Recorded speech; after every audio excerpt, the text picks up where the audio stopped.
ഒരു മലയാളിയെയും കരയിച്ച ചിത്രമായിരുന്നു ആകാശദൂത്. മുരളിയും മാധവിയും പ്രധാന വേഷത്തിലെത്തിയ ചിത്രം മാതാപിതാക്കൾ നഷ്ടപ്പെട്ട 4 കുട്ടികളുടെ കഥ പറഞ്ഞ് പ്രേക്ഷകരെ കണ്ണീരിലാഴ്ത്തി. മാതാപിതാക്കൾ നഷ്ടപ്പെട്ട കുട്ടികളെ ഓരോരുത്തരായി പലരും ദത്തെടുക്കുമ്പോൾ കൂട്ടത്തിൽ കാലുവയ്യാത്ത കുട്ടിയെ മാത്രം ആരും ഏറ്റെടുക്കാൻ തയ്യാറായില്ല. പ്രേക്ഷകരെ ഏറ്റവും കൂടുതൽ കരയിച്ചത് ഈ കഥാപാത്രമായിരുന്നു. റോണി എന്ന ഈ കഥാപാത്രത്തെ അവതരിപ്പിച്ചത് മാർട്ടിൻ ആയിരുന്നു. എന്നാൽ മാർട്ടിനെ പിന്നീട് സിനിമയിൽ കണ്ടില്ല.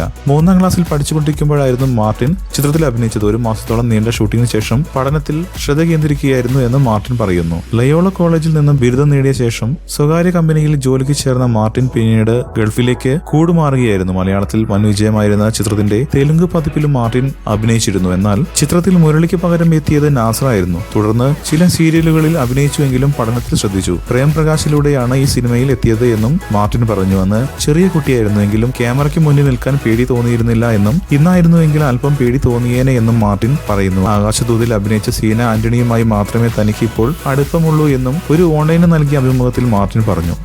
കൂടുതൽ സിനിമാ വാർത്തകൾക്കും വിശേഷങ്ങൾക്കും ഇപ്പോൾ തന്നെ സബ്സ്ക്രൈബ് ചെയ്യൂ മലയാളം ക്രിയേഷൻസ്.